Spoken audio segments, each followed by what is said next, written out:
my goal is to get it to 100 million within like 3 to 5 years, and I have every belief that that's going to happen. I've got maybe an hour or two a day. What if business was always fun and always felt effortless? What would that look like? It should feel easy and obvious. Well, Mike, this is not where I thought this conversation is going to go. You want to talk about spreadsheets?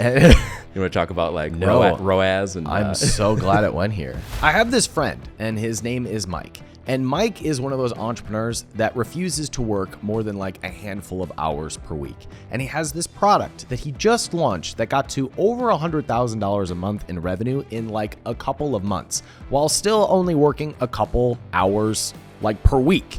And this fascinates me because it violates my model. My model is to help entrepreneurs launch 4 products, get into 25 sales a day at a $30 price point, and then you've got $1 million business.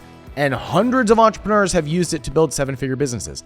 And Mike broke the rules. Mike only works a couple hours a week or a day or whatever. He launches one product. He gets to $150,000 a month in sales in like no time flat. And he's doing it in a market that really makes no sense out of the gate. So I asked Mike to come on the podcast because there's a couple things I want to learn from him. Number one, I want to learn about how he created the rules for this business, because he seems to be living an awesome life and growing a business that is growing very, very quickly. It's growing quicker than most businesses that follow this model will grow. But the second thing is that he seems to have cracked this nut of being able to create a high growth business while also optimizing for lifestyle. Not just lifestyle like I want to have all the stuff, I want to do all the fun things, but he's optimized for purpose, he's optimized for happiness, and he's optimized to build a business that matters to him. And I think that is why it is growing so quickly. This podcast impacted me more than I expected. I actually felt emotional while recording this podcast because I think Mike taps into a deeper sense of purpose than I have allowed myself to tap into. And it was convicting for me. It was hard for me to record, and there were lessons in here that I will be processing for the next several days and weeks, and I hope that it has the same impact on you. Mike, good to see you, man. Good to see you too, buddy. You know, I remember when we first met, and we were in Colorado. This is probably 10 years ago, and we both realized that we actually did things. Do you remember this conversation? I do. We had just hung out as friends, and then all of a sudden we were like, wait, you actually have businesses. Oh, you're actually not one of those guys that just talks about it. Yeah, I think our natural cynicism was like, everybody's full of shit. I'm like, wait a minute, what's this? You're actually good at what you do. All right, I like it. Okay, cool. We'll be friends now. So the way that I like to start these conversations is to ask, how did you make your money? Well, that was about, I think it was even farther than 10 years ago, Ryan. I think, anyways, I started making money after being just dead broke for years. I was a musician and on food stamps. And I had all these part-time jobs. I was DJing weddings and plus 100 other things. But this guy I was DJing weddings for, he had a photo booth. And I was running this photo booth, and we were charging $1,000 a night. And I realized my first sort of insight into business was DJing required a ton of skill. And that made me expensive and hard to replace. Running the photo booth took no skill. But they both charged $1,000 a night. So I was like, one of these is scalable. So I decided to create a photo booth company and fix all the problems that I was having running that company. It took an hour to set up. You had to have a van to move it around. It was a little bit complicated. So I decided like this has to be moved in a Nissan Sentra. This has to make incredible pictures. It has to take 3 minutes to set up. A college kid with no training has to be able to run it. So that's what we designed and started our first company, and it worked really well. And then people started asking if they could buy it and start their own company. And then we were like, sure. And then we turned it into a franchise essentially. Had 1,000 of them around the world. 1,000 photo booths? Yep. Helped 1,000 people become entrepreneurs, their very first business, which was really exciting. And that just started, I can do this, and enter the next level of business, and then just kept learning and learning, meeting folks like yourself, being exposed to new ideas, and then just continually breaking through walls of my own limiting beliefs. Right? I remember sitting at dinner with you years ago, and you were mostly out of the photo booth business, and you were like, I'm going to start selling on Amazon now. Do you know anything about that? I was like, I mean, maybe a little. I've done it before here and there. And That was like when nobody was really doing it yet. It was like, can you even do that? Are you allowed to do that? and you just started selling, random things until it became a real business. But that was kind of a jump, right? From photo booths into the physical product space. So do I miss a part of that story, or was it just like, hey, there's an opportunity here? This was literally, I think, on our second trip up to Whistler. We met a mutual friend, Matt Clark, and we were on a ski lift together. And Matt was thinking about starting his course Amazing, and he was like telling me the idea. He's like, I'm going to teach people how to do this. And I'm like, huh. And basically in that 10-minute chairlift ride, he taught me his course. And I was like, okay, I can do that. Great. And so that just began the whole process. And I feel lucky because I got like a year head start before, Matt helped thousands of people do that. And he was really a pioneer in that space. So yeah, that was the leap right there. But that leap was possible because I started doing something interesting and creating a business, which allowed me to get around people where I wasn't the smartest person in the room and just get exposed to new ways of doing stuff and ideas. And I just soak those up and move with the ones that inspire me. What was the best-selling product that you had because would you say you had a brand, or did you have like a conglomeration of different products? What was the actual business model behind that? We made a bunch of brands. I think we had 10 or 12 brands at one point, and they all had 2 or 3 products under them. I was reverse engineering supply and demand. Amazon is amazing because you don't have to create demand. It's there. You have to fulfill demand. So we just looked at it like, what are the things that most people are searching for and wanting, and where is that an overlap where the product isn't very good? So that's how we would choose the next products. I didn't know anything about any of the products we were doing to start with. And then I would just deep dive through the reviews and try to find a way to innovate on all the products. And that's what we did. We didn't just copy what was out there. We literally solved some problem. And if we couldn't solve a problem, we wouldn't do the product. But that's how we would figure it out. And you just really don't know which ones are going to hit when you're approaching things like that. You don't know how big the market is or what's going to explode. So the 80-20 rule is real. And in the end, we were doing about $8 million. And I would say $7 million was coming from one product, which was literally the most boring thing you could possibly think of. It was a standing mat that you'd have at your kitchen or, behind a standing desk.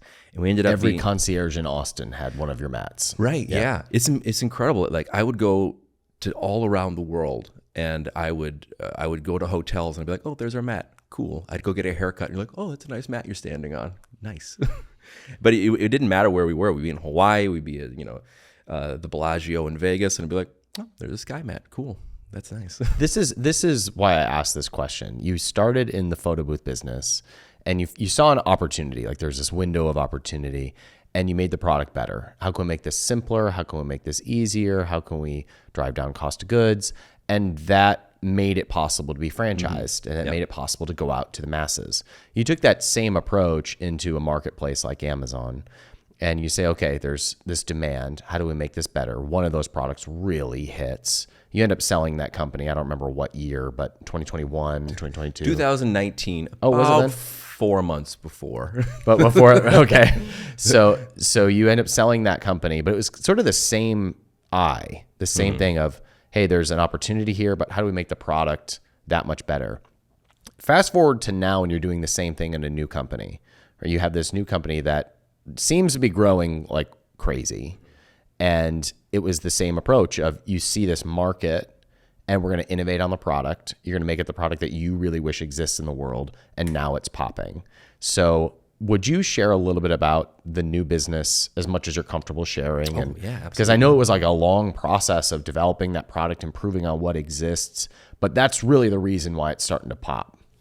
Yeah, well, let me back up and kind of get to the massive personal shift I had to make to get to this space, and where I feel like a lot of our peers kind of hit a ceiling and don't make this evolution. Up until this point, I was pursuing freedom, right? So I was trying to create things and business models that allowed me to have freedom of place and freedom of time and enough money to survive and do the things that I wanted. And the ceiling was my imagination on how big of a life can I create? How good can life be? And I think that's the dream that we're given as a kid, the American dream. Yeah. Like, let's have a big house and cars and enough money to retire. And we can't even dream bigger than that. Like, what is beyond that, right? It never even crossed my mind. I remember when we started the photo booth company, I thought, like, wouldn't it be amazing to make $30,000 a year? Like, I don't even know how I would spend that. Like, that would be just nuts. I had made $4,000 a year before. Literally, to start that company, I had to sell all my guitars and some of my furniture to make that happen. So I spent all of COVID trying to re-engineer my brain to be able to think bigger, to dream bigger, and shift my goal from freedom to optionality. I wanted to not just be able to not do anything. I wanted to be able to do anything. Keep going. You know what I mean? I'm almost there. I had achieved freedom. I had traveled to 50 countries around the world. I bought everything I wanted. I bought 2 houses. There's literally nothing else that I would need or feel motivated to acquire at this level. So I wanted to become more expansive, more powerful. I don't know what it is, to have like a level of resources where I could create whatever I wanted. I wanted the optionality to do whatever I wanted. So the difference there is almost like a freedom from limitation. Yeah. Now you want a different level of freedom to just be able to choose whatever you want to choose. Right. So you're free from a job. You're free from doing shit you hate. Yep. You're free from, the day-to-day stresses of working 16-hour days as an entrepreneur. But now you're like, now I just want to be able to do whatever I want, like choose whatever it is I want to create. Yeah, I just don't want limitations on whatever I'm imagining. So I have this estate out in Wisconsin, and my girlfriend and I were like, wouldn't it be cool to build like a French garden like we've seen at all these castles we've traveled to? You're like, oh, cool, what would that take? And we start building it, But, when you have a few $1 million, that's enough not to work, but it's not enough to just do whatever the hell you want forever. So like, okay, that might be a reason to go back to work. We were talking about how I never identified as an entrepreneur, and I had to do some real shifting on my identity. And I think it started when we did our like kind of journey weekend. I don't know if we can talk about that. Yeah, I mean, we already talked to Noah about our weekend ayahuasca trip in Guatemala. Right, Yeah. in Guatemala. Yeah. So the 3 of us were on this trip, and I had a profound I'm just shift. interviewing everybody that was on that trip. That's when I remember that time we went to Guatemala. I think there's something really powerful that Austin has. And when you go pursue interesting things, you get to be around other people that are pursuing really interesting things, and you create these experiences for yourself that wouldn't happen solo or with like your regular folks. You expand and you get this exponential return of your network. I think it's really cool. Yeah, well, I view it as entrepreneurs decided that they wanted to live life differently. Right. And so you naturally have this group of explorers and thinkers and creators who just said like, hey, this model doesn't work for me. And so what other models are there? And along the way, we sort of create them, but it's just wired in us to pursue other models. And so we do things that break our patterns of what's normal. And so if you just look at our peer group and some of the relationship structures, including mine, for goodness sake, like if you look at the family structures, if you look at the business structures, if you look at the way we think, it's just different. And so if you get that type of person into a group, you're going to have this wild sharing of ideas of people who do weird things on the weekend or think about things in ways that no one else has thought about them before. It's really fun because there really aren't any rules, right? You realize very quickly that there aren't any rules. Yeah. Anyways, that weekend, it started a little wildfire in my mind, and it made me question like, why am I here? What am I doing? I don't have to do anything ever again. And the idea, I think it was 35 or something, that I'm just going to get good at golf for the next 100 years, like, made me get just so sad. That's not why we're here. That's not why we're like, I'm wired the way that I am. So I didn't know what to do. I didn't have anything else to achieve. I didn't have any other dreams. Which by the way, is like first world problems 101. Oh yeah, right? yeah. This is totally unrelatable to most people. Exactly. And I'm so sorry. And once you get there, you realize that there's no like party at the top of the mountain. There's nothing. It's just like, what now? Exactly. There's this great joke about Buddhism that you can spend like 10 years in a cave and achieve complete enlightenment and peace, and then the very next question you have is, now what? It's very frustrating. Anyways, to summarize, that started this whole process of unwinding my brain and rewriting and deciding, who do I want to be? What do I want? And I just started paying attention to my attention. What feels effortless to me? What feels like I don't have to force myself I love that question. to work? And I just started noticing, like, what am I reading about all the time? What am I actually pursuing in my own day-to-day where I don't have to, like, scold myself, like, you didn't do this thing, like feel guilty, like what feels like play, what feels like pleasure. And then I just started leaning into it without any kind of desire or goals or expectations. And I realized that I'm a creative person. I like to build things. The processes that I enjoy are digging really deep on something, figuring out how to solve a problem, finding the 80-20 of something, finding the throughput of what is the most essential, and then making it easy, making it systemized. And I just can't stop doing it. I'll be like walking down the grocery store and I'll see something like, that's a stupid product. Or like I'll run into something that's hyper annoying, like, why is this a thing? Why haven't someone solved it? Then I'll spend the rest of the day trying to solve it. And, that happens to me every single day, and I could start a business out of absolutely any one of those things. And I don't know if that's a gift or a curse, but it just made me realize that who is the person that does that? That's an entrepreneur. And I think I always had resistance to it because I was a musician, I was an artist, and I thought like business people were lame. And so I had this war between myself about this identity. And it wasn't until that moment that I realized, when you create something, that's art, right? And just because it's functional, just because it solves a problem for a person, doesn't make it any less art. I think it makes it even more beautiful, So to me, I just embrace the idea that entrepreneurship is bringing something new and valuable to the world. You can have form and function together, and that to me is like an incredible thing to do. Yeah, it's interesting to hear you call it an art. And I heard it said recently, good work is when it is just like a gift to the universe. Right. When it's just like done, I have improved this as much as it possibly can be improved. My contribution here is done, and then I'll let the cards fall however they're going to fall. That's true creation. That's true good work. And that's sort of how I'm processing how you're looking at a business or a product is, there's a problem, I'm going to improve upon this problem, and we'll see what happens. It's a massive competitive advantage too.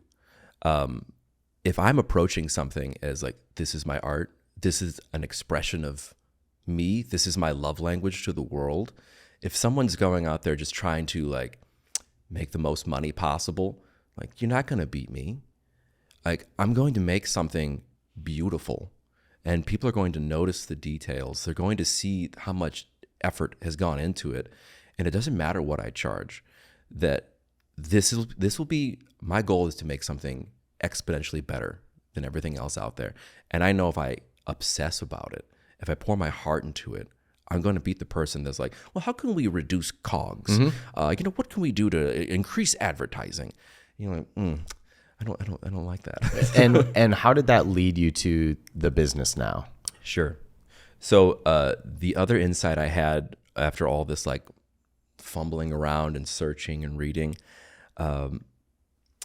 was that my goals needed to, not just my goals, my dreams, my imagination needed to get bigger before the businesses I would create would get bigger. So I just started thinking, what is the most ridiculous, impossible goals I can think of right now? Things that seem like I could never achieve. I just wanted to shatter my own limiting belief of my own power, right? So I wrote out a bunch of them, and the ones that seemed the most like impossible are the ones I pursued. So I thought to myself, what if I got a year younger? And this was 3 years ago, I think, before like longevity became like a concept. That's not something that you can't get younger. That's not the way time works. This isn't Back to the Future, right? So I was like, okay, that seems impossible. And then I thought, well, what would it look like if I made $100 million company? If the biggest I had done was 8 million, what would 10x like that be? That sounded just so impossible to me, beyond my skill sets. But I just made that the goal.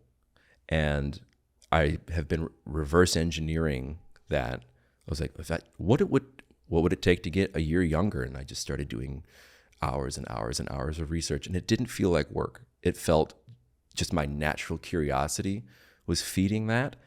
And about 2 years of just nonstop blissful research and experimenting and trying it led me to this product, Momentum, which is based on my kind of 80-20 theory of aging.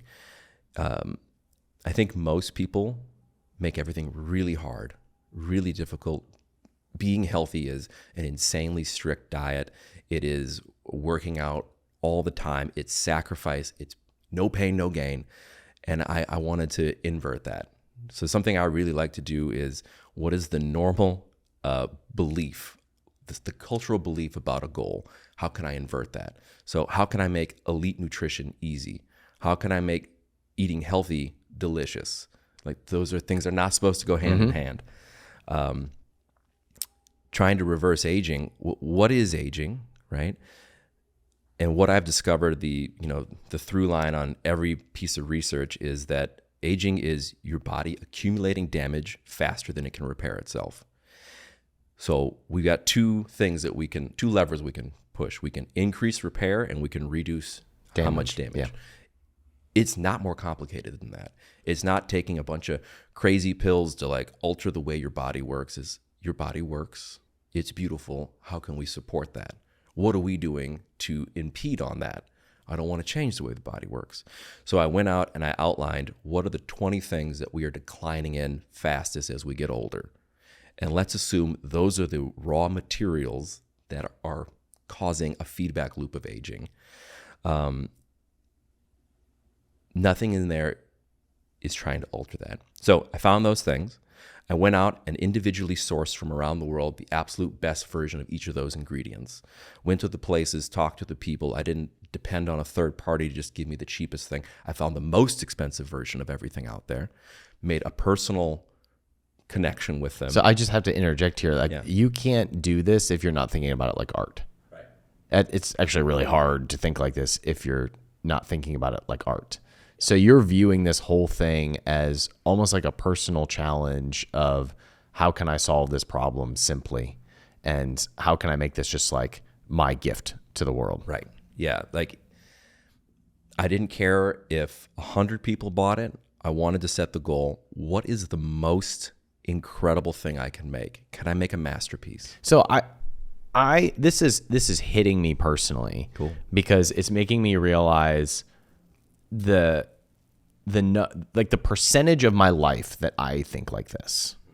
It's how I want to think all the time. But the percentage of times that I think about this is like less than 40%, versus me waking up and thinking about like the stressful thing that happened, or sales are down and so is upset and we got to change this thing. Like those things are more on my mind than I just want to create something great. It has shifted dramatically in the last year when we were like we're going to make the best product possible. And we completely, like, this whole year was redoing product lines. It was exhausting, but also exciting.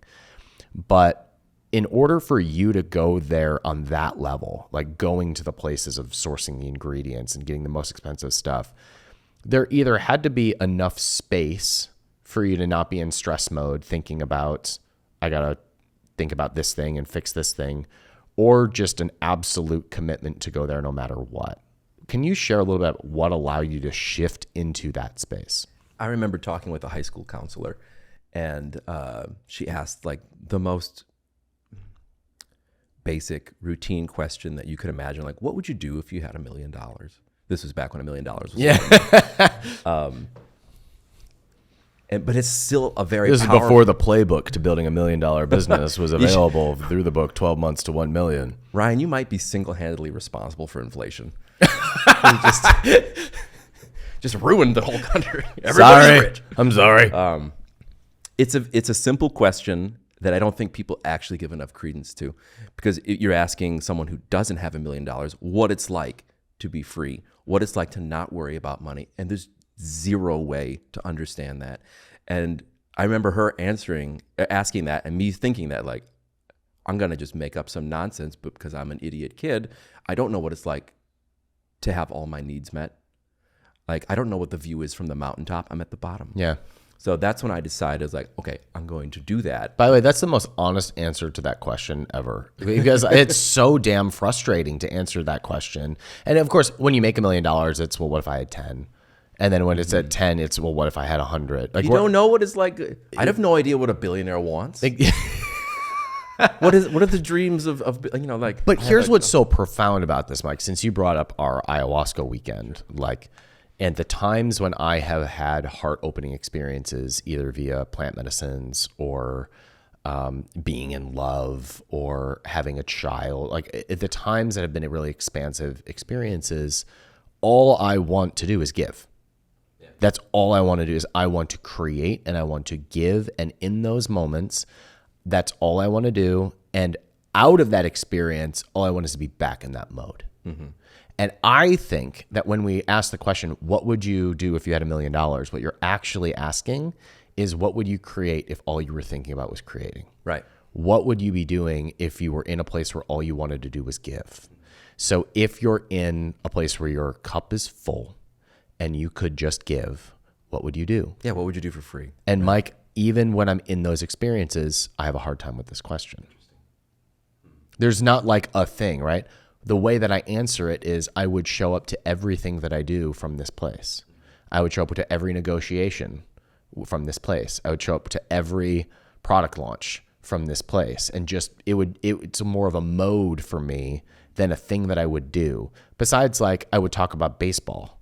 Of course, I would talk a lot about baseball. And this last week I actually did a consulting call for a former outfielder for the Cleveland Indians who's starting a business. And that was like, oh, cool. Like, this is fun.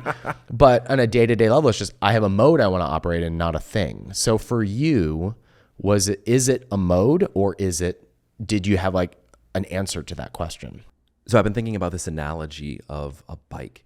We have gears on a bike, and we just get to the end of the gears and we can't pedal any faster. And we're just like, well, we'd work harder, faster. Right. And there's a limit to that, obviously. And what we need to do is two things. We need to put down the bike and imagine a vehicle that could drive down the road at 100 miles an hour, that could fly over the road. What would it be like if there was no limits to how fast we could go? And then the other end of that, if you're going to make something, that you need to make a proportional goal that makes sense for that vehicle to be built. If you have a bike, there's this radius, this limit to how far you can travel with that. And adding more speed to a short radius becomes very unmotivating, right? And I think that's what a lot of us experience once we've had success, is that it's this line from The Matrix, right? Like, so you're saying I can dodge bullets? One day you won't have to. And you get to the point where things are so easy, so effortless, that it's uninteresting. And the way we are wired is the pursuit of the unknown, creating things, new things, challenge. We feel alive when we're in a flow state. And so if you rob us of that, we just fall apart. Mm-hmm. And so our dreams need to be as big as the thing we're building. Otherwise, we just won't go anywhere. There's no reason to do it.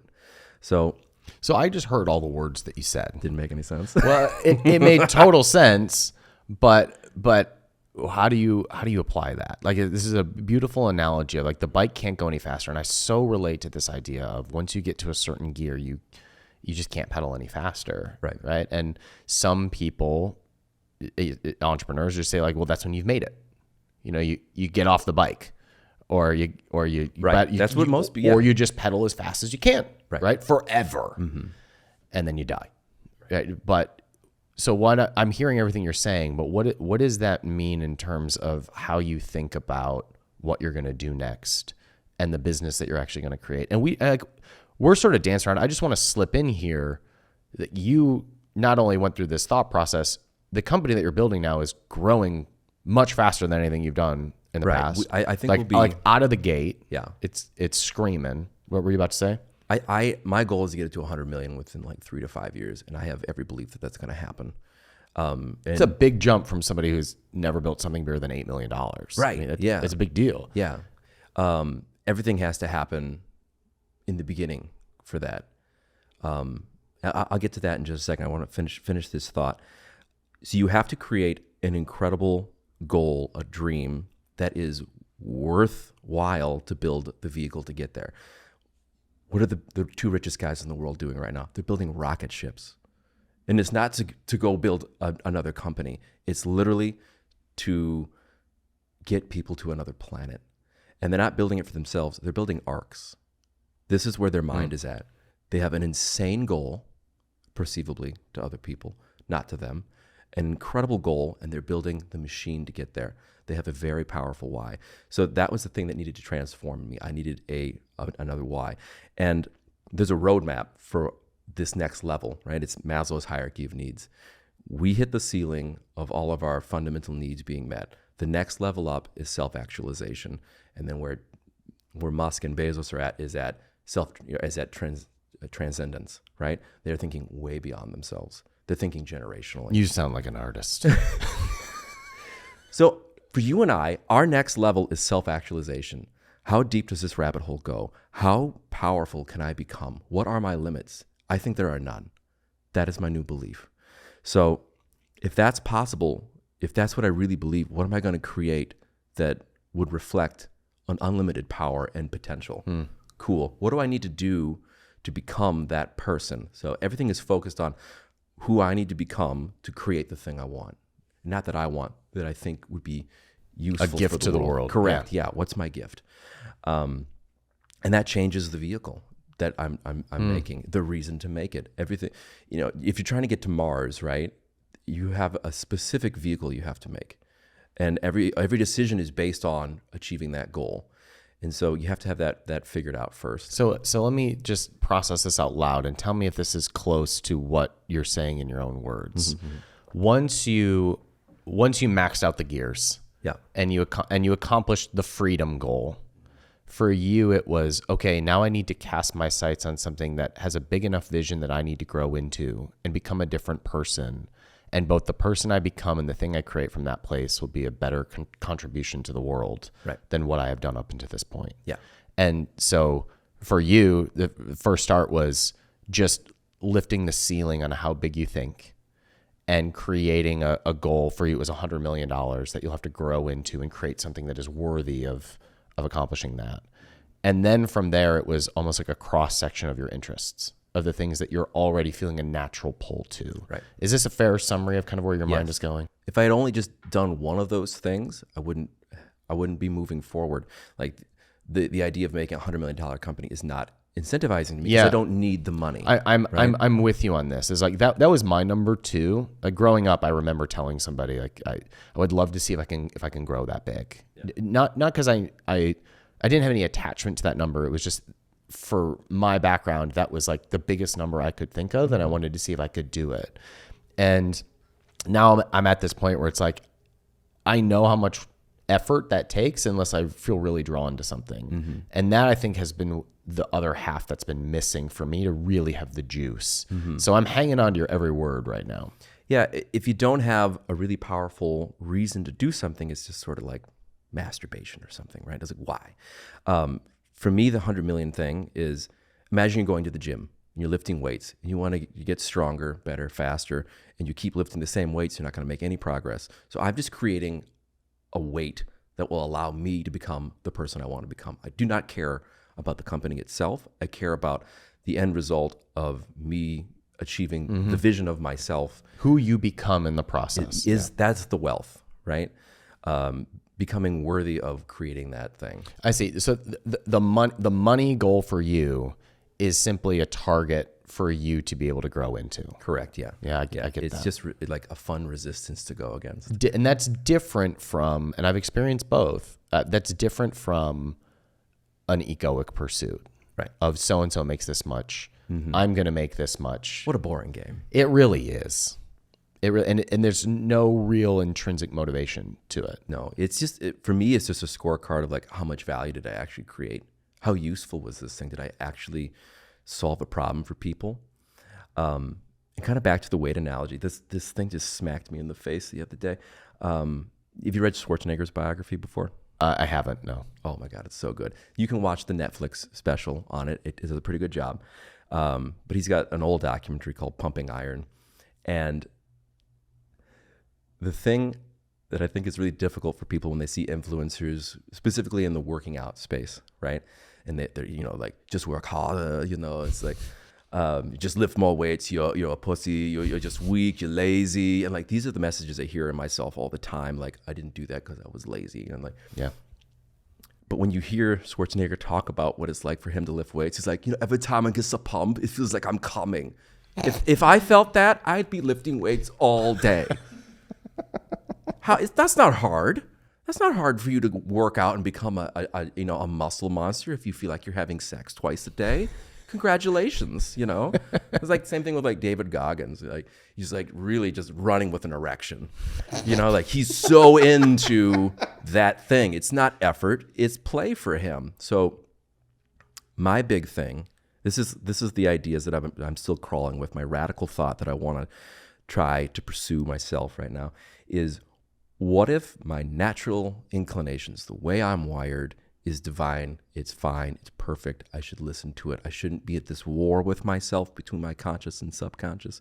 What if I jujitsu that natural inclination and pursue the thing that feels like it's not coming, like it feels that good, right? That's what I should be doing. So to me, I am only moving forward on things that are simple and obvious and beautiful and feel good. And I'm going to trust that I was designed and built and on a path that it has divine purpose, right? And I'm going to stop fighting with it like I know better, right? So that's the signs that I'm looking for. I'm at a crossroads. When I'm at a crossroads, I just wait till it's simple and obvious, and and I just keep trying things, trying new crossroads, and here we go. Whether that's I think you should do that with relationships, the path you're pursuing, whatever it is. Like it should feel easy and obvious. That's what I'm thinking, and so that's what I feel with this company. It's not effort. I just wake up really excited.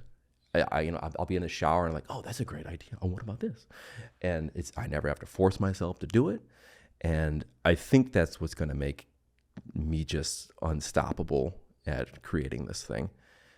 I'm envious of that. I think you have that power. I believe so. This is very timely for me because this year in particular was just like we had a strong year, but I just felt like I was fixing problems. Mm-hmm.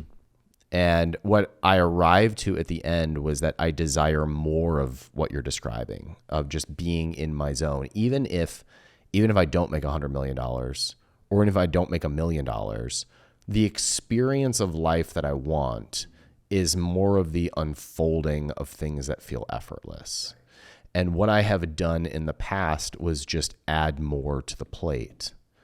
And that has it's drowned out the space for the feeling of effortless. It's just created more effort. And so the crossroads or so that I'm kind of at is like, do I need to let some projects go? Do I need to divest from some things? Do I need to pursue fewer things? Do I need to have fewer goals?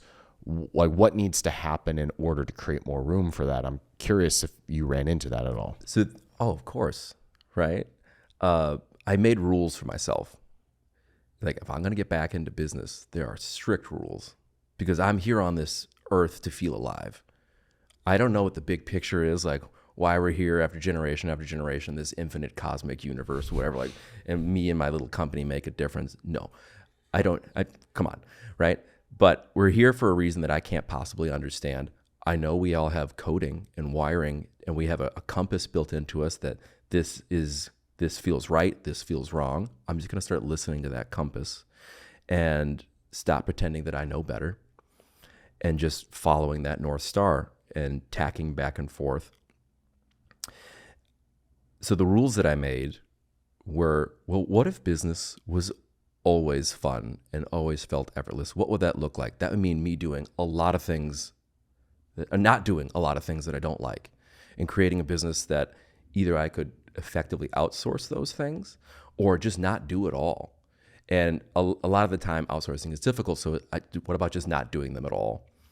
And the things I really focused on, like, what do I not like about business, right? It's, I don't love advertising and marketing and spreadsheets, and all that stuff feels like a lot of work. So if I want to eliminate all that pushing a stone up a hill and like trying to convince people to buy my product, what if I make it amazing? What if I solve a problem people actually want? What if I have so much inbound I don't have to advertise? Like, so the company's called Momentum. For the last 6 months, I have not been able to make enough to advertise. So ads are off, right? Because we just have enough to supply. And so my constraint is production. And so those are the problems I'm solving, which require a ton of innovation. It's super fun. I love it. And so I just want to solve supply constraints forever. I don't want to, create demand. That sucks. Nobody wants to be selling and cold pitching people all the time and trying to convince people. You want people, hey, can I have that thing? Of course you can. Maybe if we're in stock, right? And what is the product, just so people know? So it's the top 20 things that you are declining in as you get older from the most premium sources possible, all combined into one delicious shake. Delicious is important, right? I think there's this idea that you have to have this health food that feels like suffering. I think a lot of green drinks out there are like, this must be good for me. This feels like a chocolate shake, because it is a chocolate shake. There's an incredible amount of the most expensive chocolate you can imagine in there, and nothing else, no weird anything in there. I made zero compromises on this. It is, most like green powders out there might cost $1 to make. Ours is 30 times that. Excuse me. That's for 15 servings. They do 30. It is 60 times more expensive to produce for a month's supply. That's obscene.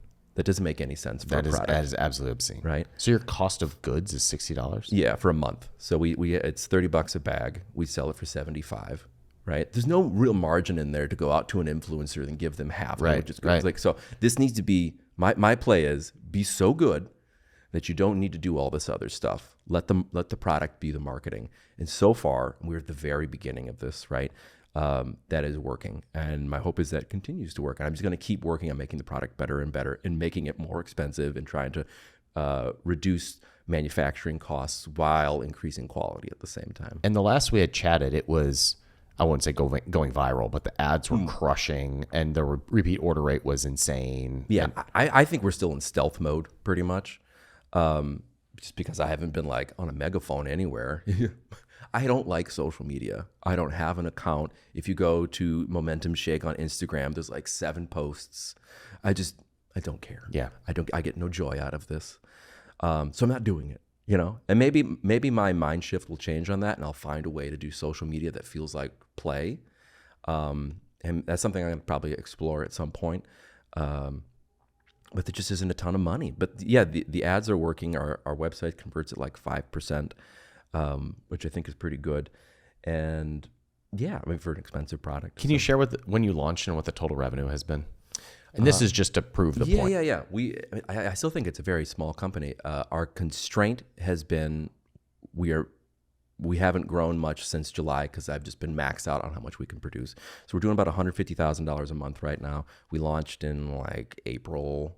And so like we grew till July, and then it's just been like, well, we're not going to grow anymore because we can't make anymore. And as soon as we unlock that, I think we'll be able to scale it pretty quickly. Yeah, it makes total sense to me. So I just want to get that out of the way so that like there's proof of concept to this theory that you're sharing. So come back to this idea of, okay, you're basically creating your own rules for this game. And it reminds me of what our friend Todd Herman talks about. He talks about how when athletes go into business, they find business much harder because there's no boundaries. Right. There's no rules to the game. And it sounds like you were very clear on what the rules to the game needed to be. And so you have your scoreboard, which is $100 million. And then you create the rules within that of, I don't want to have to do a bunch of social media posts. I don't want to have to grind my face off marketing. So the product needs to be really good. And it sounds like you just went through a process of defining the rules for this business before you started it. Yeah. They're like forcing functions, right? Anytime I feel resistance, instead of just pushing through it, I step back and like, why do I feel that? Is there a way to avoid this completely? And I just sort of challenge the notions of what is standard. I didn't start off with like, I assumed I had to, do influencers and a ton of advertising. I was going to lose money on every sale for a long time. That's like what people think you're supposed to do. And then I didn't like it. And then I was like, well, what if I didn't do it? What would that look like? So all my effort for the last 6 months is like, okay, can I make the product even better? Can I increase my production while increasing quality and decreasing costs? Like that shouldn't happen, but probably, right? Maybe, why not? So I just try to invert like these expectations and move forward on that. And it's just so much more satisfying. And if it works, amazing. I think it will. And if it doesn't, at least I had a good time. Yeah. Would it be fair to say that you don't feel worried about losing? Like you don't care if it flops. You're more into the game and playing within the confines of the game. I really would love it to succeed because I think it's going to actually add a lot of value to people's lives. But I am detached from the results. I am 100% on the process. Do I feel really proud of the thing we're making? Can I make it even better? Do I enjoy the process of the work that I'm doing? Yes, that is complete success to me. I am not going to be putting myself in a position where I hate what I'm doing. I'm not proud of what I'm doing, but I'm successful. That's meaningless to me. Yeah. So that's okay. If it doesn't work out and I maintain my process, that's great because this is an infinite game. I'll just keep making more businesses. I feel very convicted by this conversation, and it's because I actually jive with the way you are describing business more than the grind your face off. Right. And I feel like a broken record. I feel like I've told this story 1,000 times now, but I was with Gary Vee like 2 weeks ago, and the thing Who's great. What's that? I like him a lot. I think he comes from a good place, but the thing that I have heard him say this, and he has shared this with me when we've been one-on-one in the past, but I really felt it this time, which is the reason he is able to grind his face off or has that perception is because he is operating in this place that you're describing. Right. It doesn't feel like work to him. Correct. I mean, we ended our dinner at 9:30. He had 2 more business meetings, and he was not dreading them. Right. I mean, it is a game to him. There is natural motivation and energy to the game that he is playing. And I compare that to my day-to-day experience, and I am more like, man, like why I'm grinding, but the times when it feels effortless, it more like sneaks in the back door. And I can tell you like a few of the targets. This now it has shifted to a consulting call with Mike. So part of that is like these interviews and creating content, mostly effortless. Nice. Having deep conversations, philosophy, religion, politics, and business, mostly effortless. Super fun for me, right? And I know that if everything fell apart, I'd still be in front of a microphone having conversations like this. It's obvious you're naturally good at it. And I'm not just saying that, it's obvious, right? And that's what it should be. If you weren't getting feedback, if you have to grind your face off, something's not right, right? If I made a product and it wasn't getting recommended and getting 5-star reviews and just growing naturally all on its own, the product's not good enough or the problem's not big enough, right? So I don't want to push a stone up a hill. I want to keep iterating and making the thing right until it's simple and obvious. And the feedback is so obvious. Like, oh, cool. We will continue down this path. I don't need to guess, right? And it feels easy for me. People like it. So everything else is a waste of time. You have 1,000 ideas a day. I'm sure. I know I do. And we have to say no to all of them because they're probably not totally aligned on all those things. Very few things are.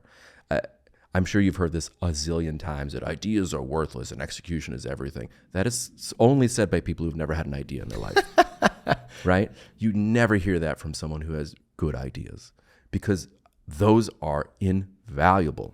You can talk as much smack about it as you want, but everything else is grinding your face off until you have a good idea. Good ideas are effortless, and they're so rare, and they're so important. It just makes up for all the inelegant execution that you have, right? You could have an amazing product. Think about like any famous restaurant you've been in. People wait 2 hours in line. Yeah.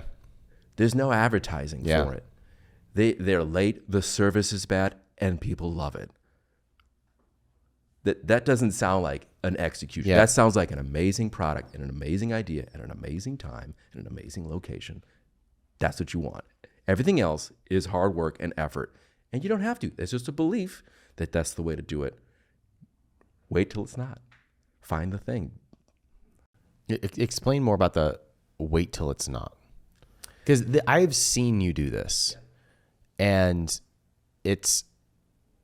I've seen and experienced the power of just waiting for the impulse. Like waiting for it. Like it almost has to get out of you now. Like for example, I have a great idea for an app that like I have to make this thing just for myself. Cool. Like I have to. And now it's getting to a point where it like I'm bothered that it's not coming out of me because and I don't really care what happens. It just like it just has to exist. But my day-to-day experience is drowned out with responsibilities. And so I'm feeling this tension. Like something has to break, right? Some idea has to break. So would you explain this idea of wait till it's not and waiting for the impulse? We don't have infinite time yet or attention or, energy, right? We can only focus so much time on so many things. I'm literally trying to optimize my day for peak decision making. And I have accepted in myself that I've got maybe an hour or two a day of peak decision making. And everything else is probably bad decision making or non-optimal, right? So I've really paid attention to when I'm making good decisions between like 11 and 1 for me. So everything else around my day is working towards that time. So right now, that's why we have this interview scheduled right now because that's my brain is most optimal. Whether I'm getting my walk outside or my sleep or energy or whatever, like my day is set up around for optimizing that time period. And I don't care about anything else. I don't care about being productive or working a whole day as long as I can make 1 or 2 good decisions. Literally, that is what the human experience is decision making. And no matter how much effort you put into the wrong decision, that is massively net negative. Inaction is way more important than that. So every time you get to a crossroad where you don't know what to do, stop. I'm going to geek out here a little bit. I'm rereading Lord of the Rings right now, and Gandalf is in Moria, and he's like at a crossroads in a tunnel, and he's completely lost. And everyone's looking at him. He's the leader, and he's like, oh, damn.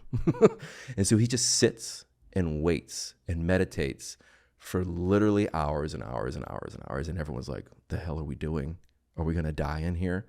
And then eventually he's like, oh, it's this way. And it's not because he like knew. He just felt like fresh air come from one of the tunnels. So he was waiting for an observation, for feedback. Like, oh, here we go. And that 10 hours that he spent or whatever time was so much more valuable than leading them to death on the wrong trail. So I am willing to wait and be patient until it's simple and obvious. And that is just paying attention to the feedback you're getting. I had an idea for this shake. I first put the thing together, all the different ingredients. I had all the supplements. It was about $400 a month. It took 30 minutes to put it all together. It was very difficult for me to maintain that routine. And I was like, okay, humans are lazy. I'm lazy. I don't want to do this every morning. This is expensive. I don't want to pay for this every day. So these are the things, and it tastes terrible. So these are the problems I need to solve. I didn't know that in the beginning. And it was only until I started going down the path, I found the chokehold, I solved for it. And then I was like, this was for me. I was like, oh, maybe other people would like this. And then I started talking to people about it, and then I started getting feedback. Every time I brought it up, people were like leaning in. They're showing real interest, like, oh, let me know when that's available. That sounds great. Cool. More feedback. Then we get to production, and I send it out, and people start recommending it. People are like, oh, okay, feedback. And then I get other like slightly negative feedback. I make adjustments, and then I keep moving forward with the obvious thing to do, but not until I get that positive feedback. So we just built our own facility, which was a tremendous amount of money and effort, and I had to get all these hundreds of thousands of dollars in machines and stuff, and it'll require a tremendous amount of expansion in my own abilities. Like I haven't done manufacturing like that before. I inherently know now that I can do it, because I believe I can do anything, and it's just a matter of learning stuff. But I wouldn't have done that without the feedback. Yeah. And it just keeps moving forward. To answer your question, if I am filling all my time with things that are less productive, less return on life, less return on investment, that is literally robbing me and all the people I could be serving of the more important thing. So I ruthlessly cut all that shit out. And I just open space to pay attention to the thing that matters most. It's going to have most ideas, like they're 1 million, 10 million. If it's not going to be at this new goal, I don't bother with it. So that's what I move forward on. And I just leave space to for the ideas to trickle in, for the feedback to be noticed, and then decide this is the right course of action. This is not the right course of action. So the resistance I'm having in this conversation is I'm sort of realizing how many things I force, how many things that I approach with, I'll work through it rather than just like allow it. Mm-hmm. And I think like there is absolutely a place for working insanely hard at something when you feel really optimistic about it, or mm-hmm. you feel like it's your art that you're bringing to the world. Mm-hmm. But as I'm taking a sort of mental inventory of all the things that are taking up mind share, there's only a few things on that list that I feel that way about. But I have the resistance of letting them go. But I'm sort of retracing back to when they all started. They were all started because I was like wanting to make something work or for something to happen, rather than clearing space for the unfolding of it all. So I'm having the sense of like, do I need to take inventory of all the things that take up mind share and just like cut them out? Just stop doing them? What advice would you give to me and people who can relate to that? Have you heard the joke of how is a relationship like a fart? But I now want to know the answer. If you have to force it, it's probably shit. Heard. So that's how, that's a radical thought, right? Like everyone believes relationships are hard work. Why? Why do we believe that? Why do we believe that everything successful requires a tremendous amount of hard work? Why? What if it didn't? And I just want to see what that's like. I want to go pursue things that feel right, that feel effortless. That doesn't mean that that isn't effort and work to go into stuff, but you're getting positive feedback. You're getting, you can see the steps, and then you're just going to be diligent about it and move forward, and like more positive feedback, move forward, more positive feedback. and expand that way instead of just like failure, hard. That doesn't sound like a fun life. So that's what I'm optimizing for, isn't how good can life become? Yeah. So to answer your question, I would start with a very clear goal of the man you want to be, the life that you want to create, the why you're doing it, and then see if that is aligned with the subconscious in you. Like, are you at war with yourself? Do you have to make yourself do it, or you like get jazzed about it? No one has to force me to eat chocolate. I love that. And it's this constant force of me like, don't eat the sweets. And now I'm thinking like, well, what if chocolate was good for you? What if sweets were good for you? And so like I'm making a cookie that for Momentum that is incredibly healthy, like high in protein, low in sugar and calories, and like I want to invert that, right? So it's just sort of my thought, like make sure you're aligned on all of those things, and the answer will be simple and obvious. People like make this analogy of like, we don't know where we're going, right? We're hacking our way through a jungle, and people are like, what if we just hacked harder and moved forward? Yeah. And I want to be like, where's the river? Like let's hop in the river. This path has already been designed for us. Just where's the flow? I want to get into the river. It'll effortlessly move me through the jungle.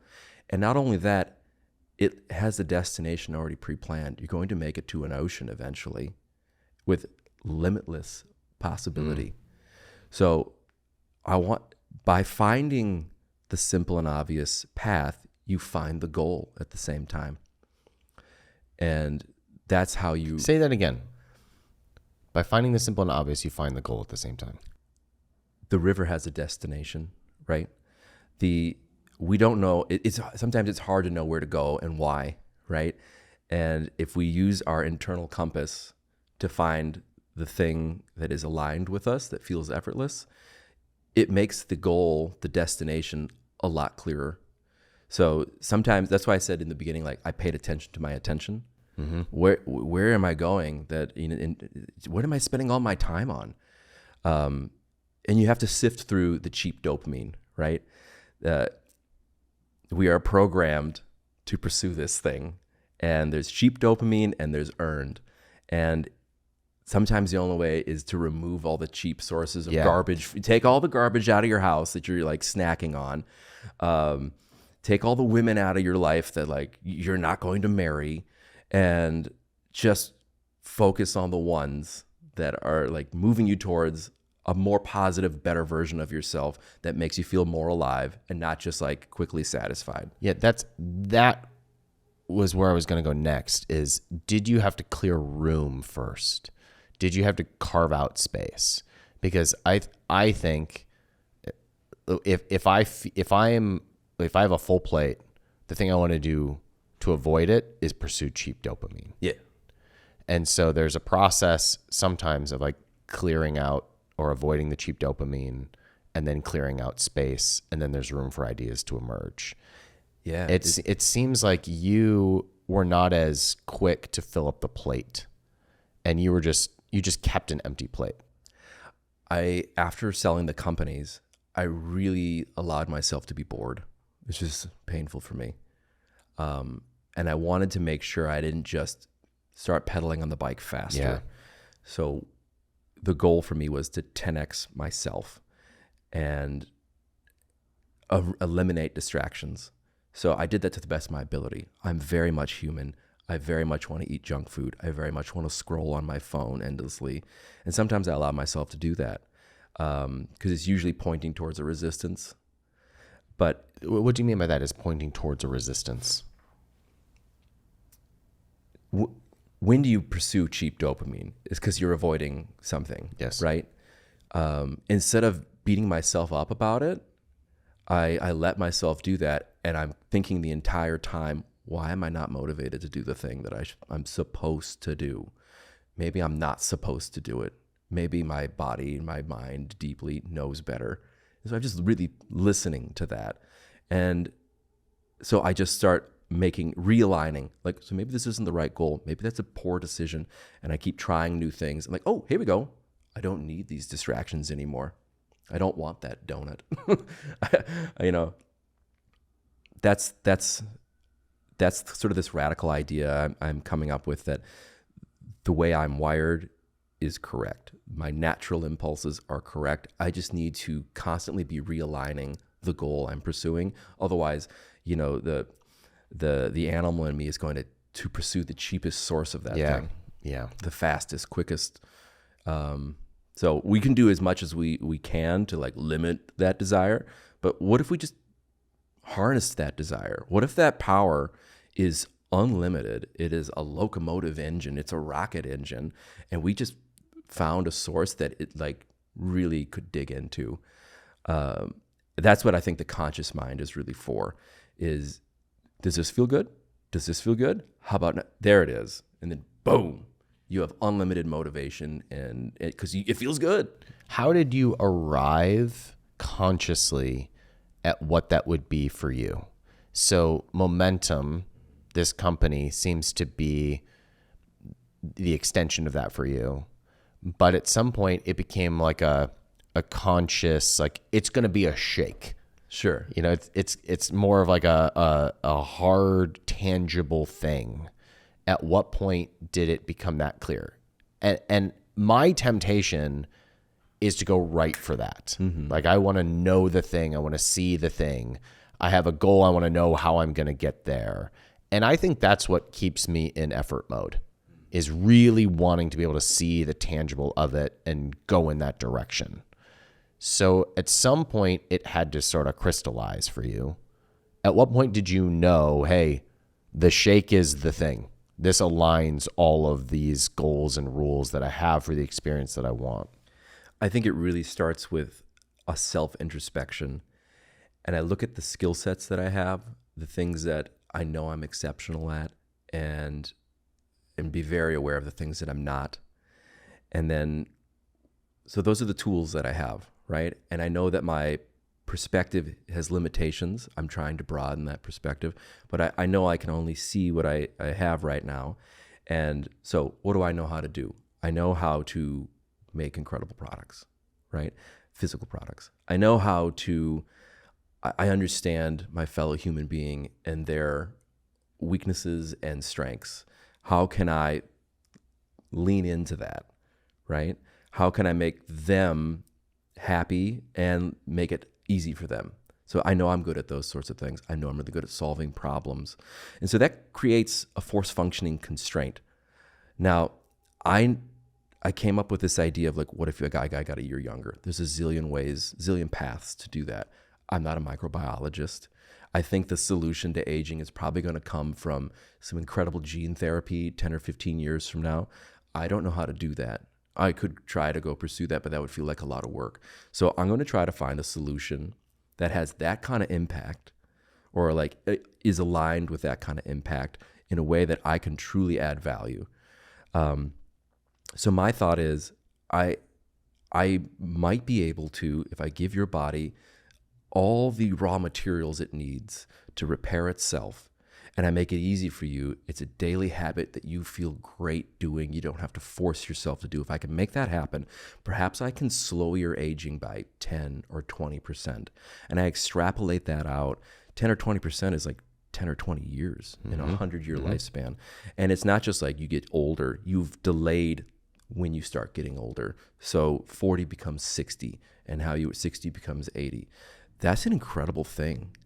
Like, if I'm pursuing something, is there something more valuable than I can do than reach out to people who are so inclined to improve themselves, to give them an extra 5, 10, 1 year of exceptional living, multiply that by 100,000 people at 100,000 years of human potential, 5 million years of human potential. Wow, that is a really exciting.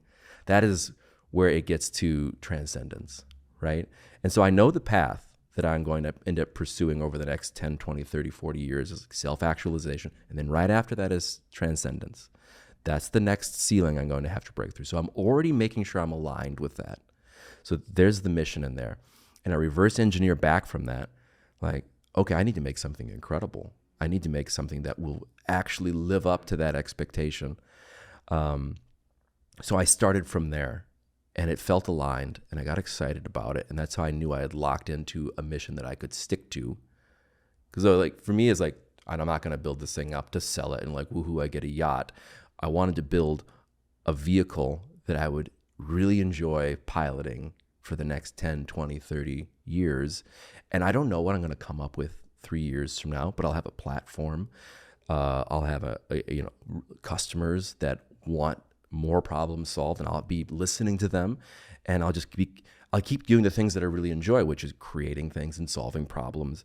And I've already got like the next 15 things in my head that I'm excited to go work on, and I'm waiting, and like I got to finish this step first, but I'm excited because I know the next step after that, and the path is clear because I'm on the thing and I know where it's going. It's very exciting for me in that sense. This conversation's convicting for me. Good. This is a very different Mike than the one I met. Well, our purpose is growth, right? Our purpose is to feel alive. That requires growth. You're busy being born or you're busy dying, as Dylan says, right? So if I hadn't changed, I would probably be dying, right? I would be in the reverse. I think maybe not everyone's like that, right? And that's why I feel conflicted sometimes about advice, entrepreneurship advice. Because sometimes I feel like it's like Schwarzenegger, like, yeah, easy for you. That feels great for you. Or it's like Shaq trying to teach people to be tall. The secret of basketball is to be 7 feet tall. You just got to do this. Okay. So That's so good. that there's going to be, particularly in your audience, there's going to be a lot of people that this makes sense to.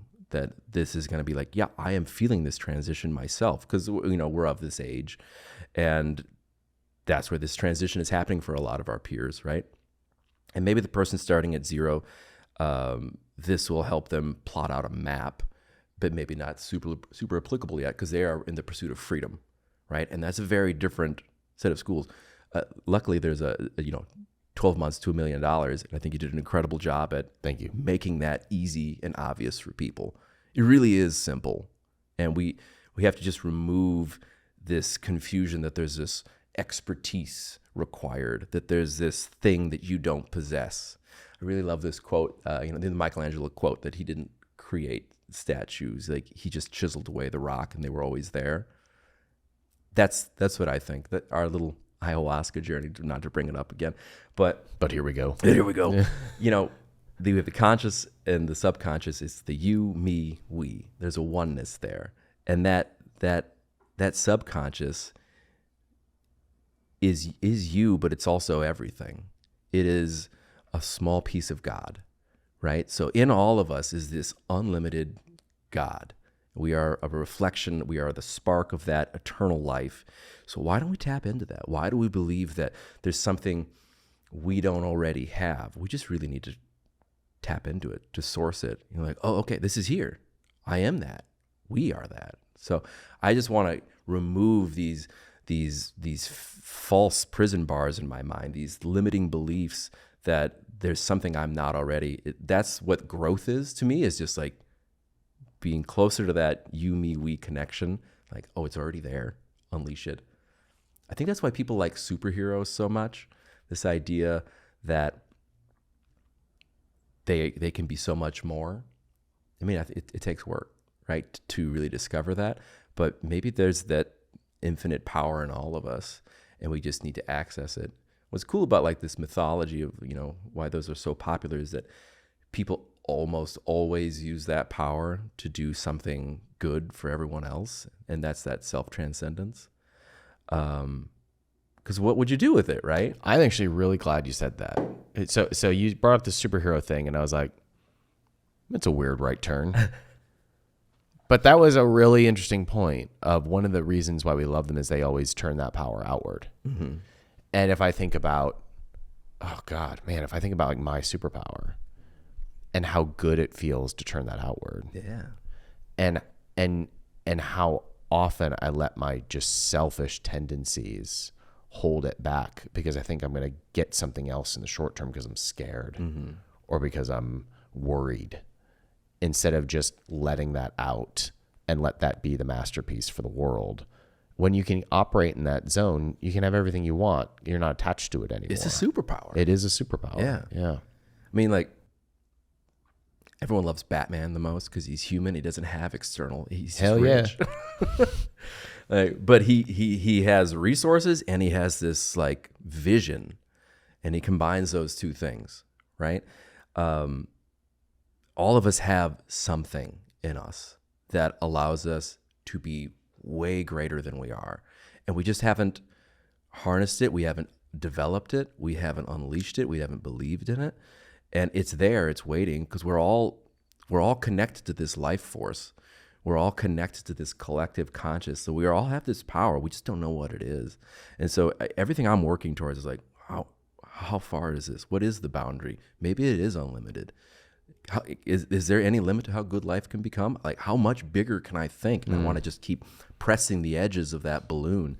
And maybe there isn't an edge, and I just keep going. It's a really fun belief anyway. I don't know. Yeah, even if you're wrong, it's like a very helpful fantasy. Right. Is there anything that I didn't ask you that I should have? I don't know. There's infinite questions, right? There's infinite answers. The Mike I met is like rolling over in his grave right now. The Mike that I met would be like, this hippie that lives in Austin, I do not want to hang out with him. I'm going back to Wisconsin.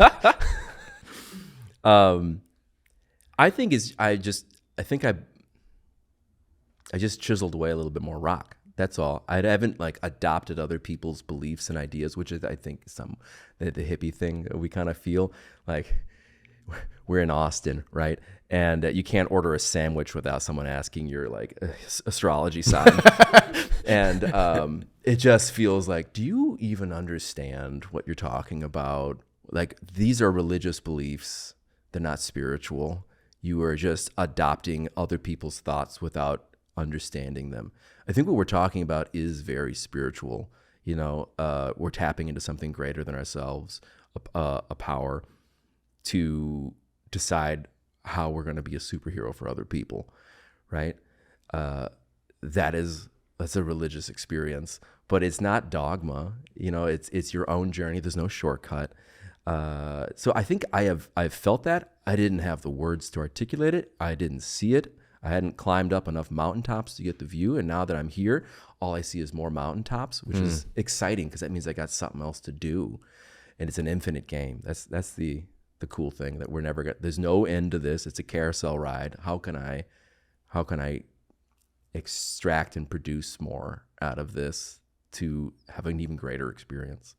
Well, Mike, this is not where I thought this conversation is going to go. You want to talk about spreadsheets? You want to talk about like ROAS? And I'm so glad it went here. And it's very timely for me because this is what I'm reflecting on right now.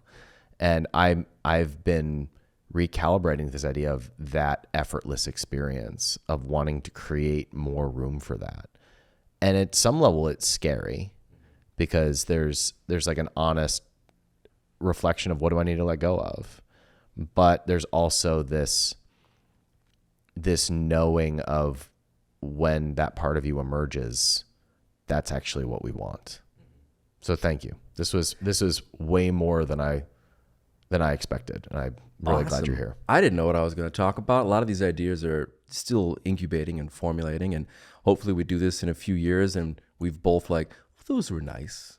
Those were cute. They were ideas. cute. Yeah. And we're like at 100. But now that we live on level. Mars, it's a little different now. We have no idea what the view is going to be from the next peak, right? And all we know is right now and one step in front of the other. So I thank you for being allowed to think out loud here. It's good to see you, Mike. Good to see you too, my friend. This podcast was hard for me. It was hard for me because it made me realize how easily I slip into what we call business Ryan at capitalism.com. It's the mode of me just grinding away. And I didn't like the answers that were coming from me as I was reflecting with Mike about how he creates space for our own unique genius or our superpowers. It actually made me sad to think about how infrequently I allow that version of myself to come out and play. It, like, I almost felt a sense of loss over the fact that I drowned that out so much. So this podcast made me reflect and think about the times that I go unconscious and the times that I go into a mode of, I guess, selfishness instead of a more contributive and a more aligned way of doing business. And so this was a hard one for me to record. And if you found value in it, I would just ask that you share it with somebody that you're close to and ask them to hold you to a higher standard, or to send it to somebody close to you and say, tell me when I'm out of alignment with the difference that I want to make in the world, because that's exactly how I'm processing this conversation. Hope you enjoyed it as much as I enjoyed recording it for you. And if so, let me know in the comments. Thanks for watching. See you next time.